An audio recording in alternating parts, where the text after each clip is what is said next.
James, they think you got more on your face than you did in your mouth.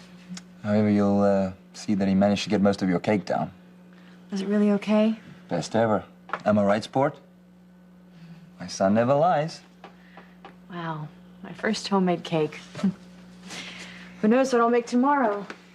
I can't wait. Maybe I'll make paella. Oh, you know who loves paella? It's Ethan. Don't, Sheridan. How can I not think about losing someone else who means the world to me?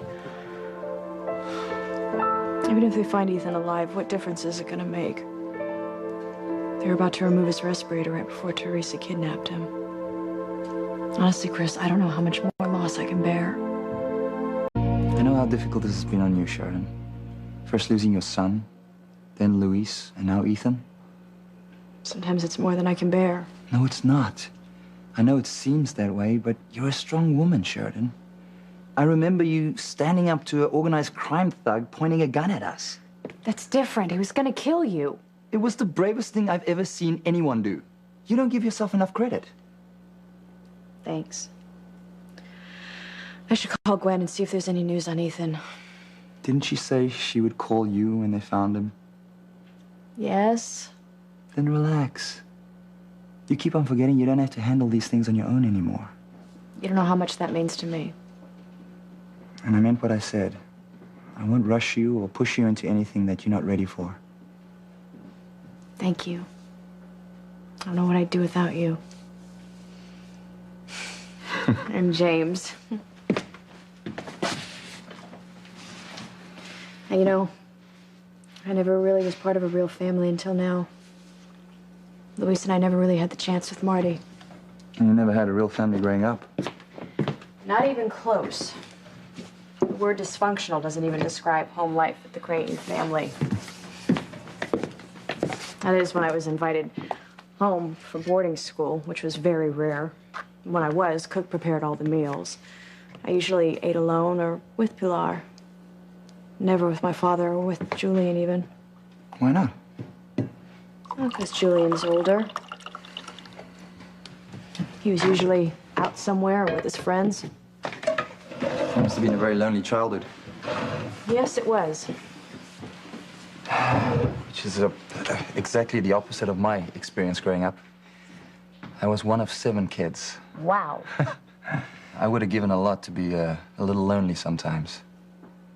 I remember we had to race each other to the dinner table to make sure we got a decent helping of food. Mom and Dad didn't have a lot. Sounds like fun, though. It was, looking back. All the laughing, the talking over each other. Wasn't that much fun waiting for your turn in the bathroom, though.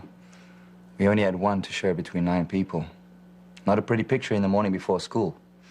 My sisters would take what seemed like an eternity in there getting ready. The fights we had when they came out.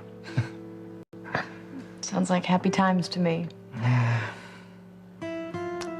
didn't think so then, but now I know how lucky I was.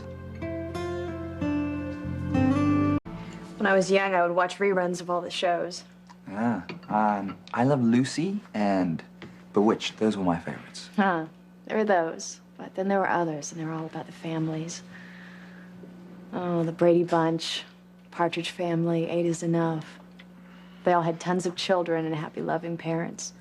Sort of like your family. Is that what you dreamed of? Big, bustling house full of brothers and sisters? Absolutely. Since I didn't have it growing up, that's what I always hoped for myself. Before Marty was born, I told Luis that he was going to be the first of at least 6 children. And then everything changed? After I was kidnapped, nothing was ever quite the same.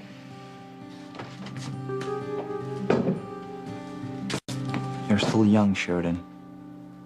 Your dreams can still come true. I hope so. Because if not, I'm not quite sure what I'm living for. Good job coloring. I was thinking, son, do you know what holiday is coming up pretty soon? Christmas. Exactly. How would you feel about we go out this weekend and buy a tree? One we can all decorate together. Yay! I think he likes the idea. And you? I'd love it. That was another thing I didn't have growing up.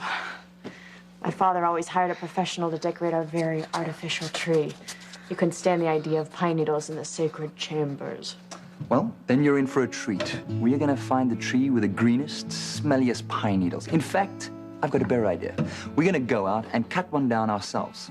I know of a little Christmas tree farm not too far from here. Really? I would love that.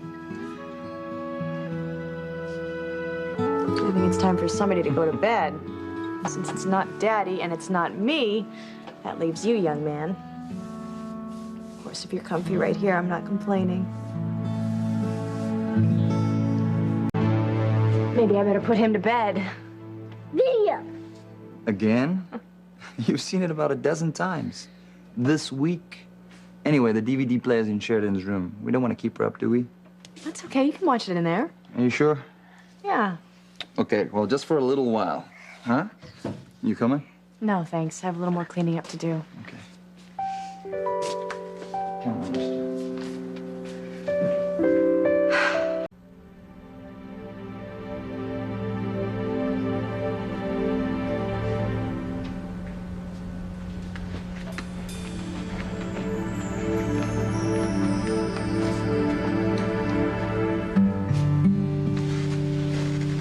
Oops. Two bears caught in Goldilocks' bed. I'll get out of here so you can get some rest. No, don't. You're both so comfy. And so am I.